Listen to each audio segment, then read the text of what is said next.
Hopefully, nandito siya.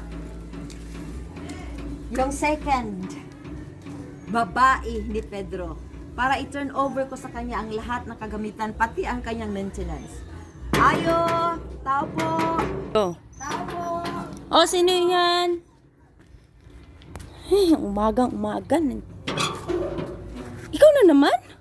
Ako na naman, yung asawa ni Pedro.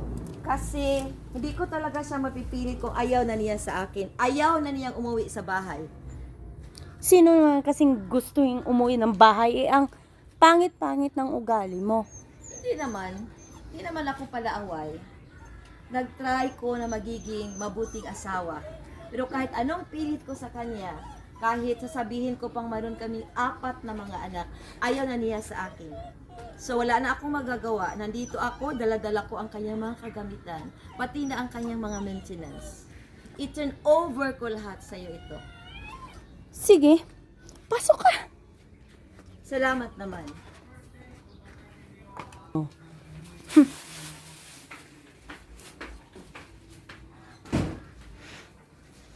Magandang umaga naman sa iyo. Ulit. Walang maganda sa umaga kung ikaw ang bubungad sa akin. Huwag kang makipag-away. Ikaw ay pangalawang babae lamang. Ako ang original. Nagpakumbaba na nga ako. Ibinigay o ibibigay ko sa iyo si Pedro. So, isama na ang kanyang mga kagamitan at saka ang kanyang maintenance. Pag hindi ko gagawin ito, lalo akong masasaktan. Kasi si Pedro ayaw na talaga sa akin. So, sa'yo na siya. Buong buo. Hindi mo ba ako paupuin? Umupo ka kung gusto mo. Salamat naman. So, ito ay kanya mga gamit. Ang kanyang mga ginagamit sa opisina na mga damit. Nandito yung mga Amerikana niya. May necktie or without necktie.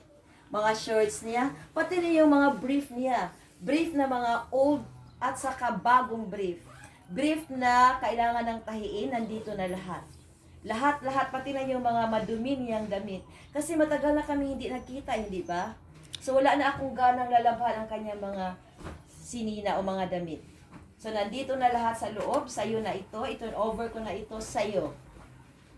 Ikaw na ang bahala, magmamalansya, maglalaba, magtutupi, ikaw na ang bahala. Lahat, ikaw na.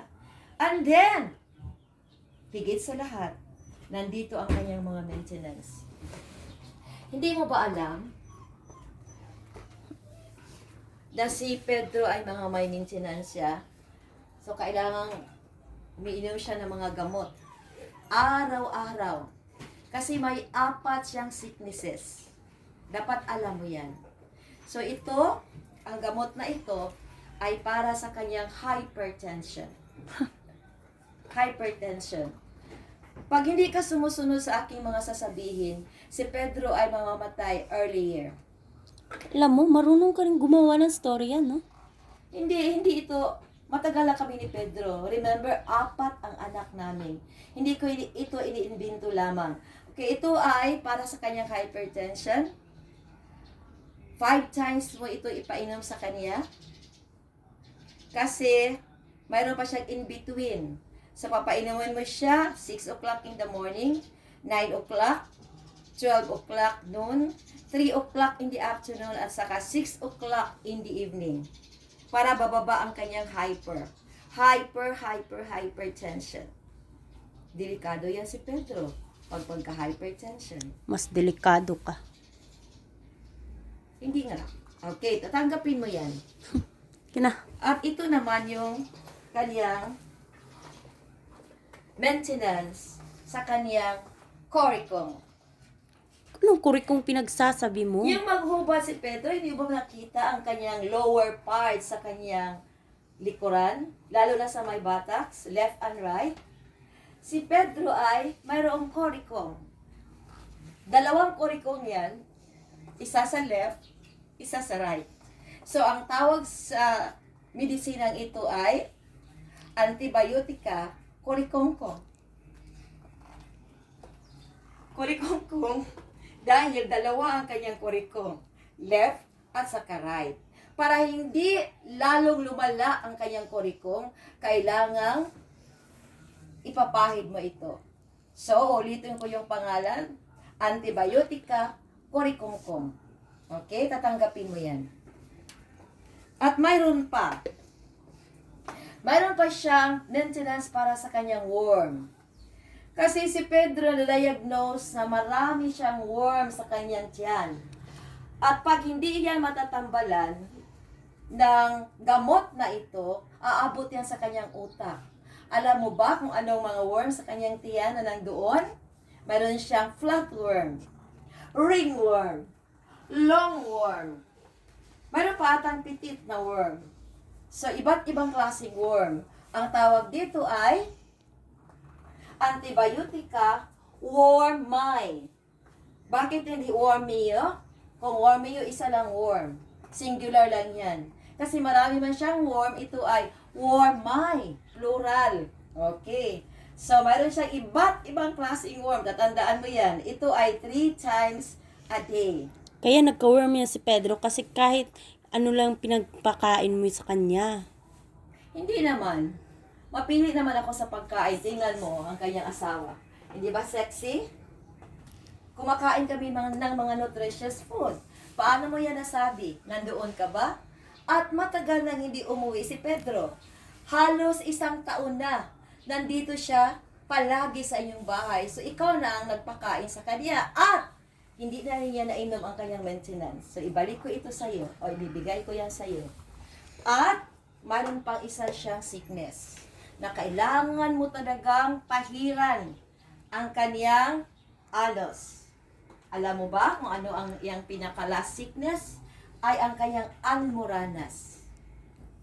Almoranas. Ang kanyang almoranas ay lumalaki na. Every day ay lumalaki siya. Nag-protrude na. Lumalabas na sa kanyang anos.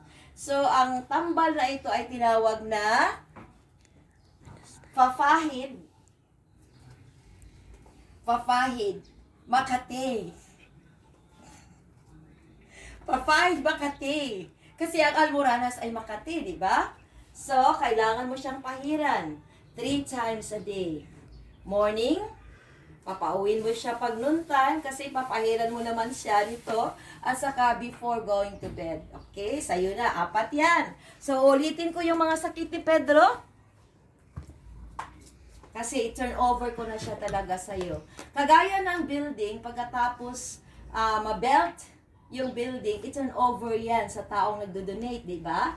So, kung ikaw ay papalitan sa posisyon mo, kung ikaw ang head of the office, kung papalitan ka na, kailangan i-turn over mo yung mga responsibilities.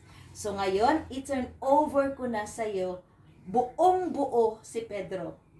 Ayaw kong pipilitin yung taong ayaw na sa akin. So, ulitin ko yung mga sickness niya. Meron siyang almoranas, meron siyang hypertension, meron siyang korikongkong, at saka mga worms. Alam mo, ang dami mong sinasabi. Umalis ka na nga dito.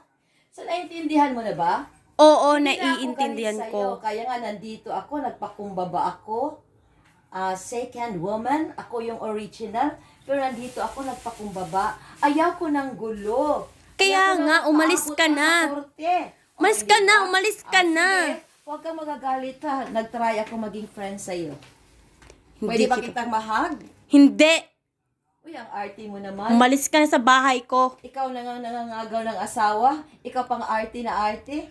Okay, naintindihan kita. At ako ay aalis na. At Shupi! hindi na ako babalik. Huwag ka nang dito. bumalik dito. Umalis Okay? ka na. Bye! Shoo!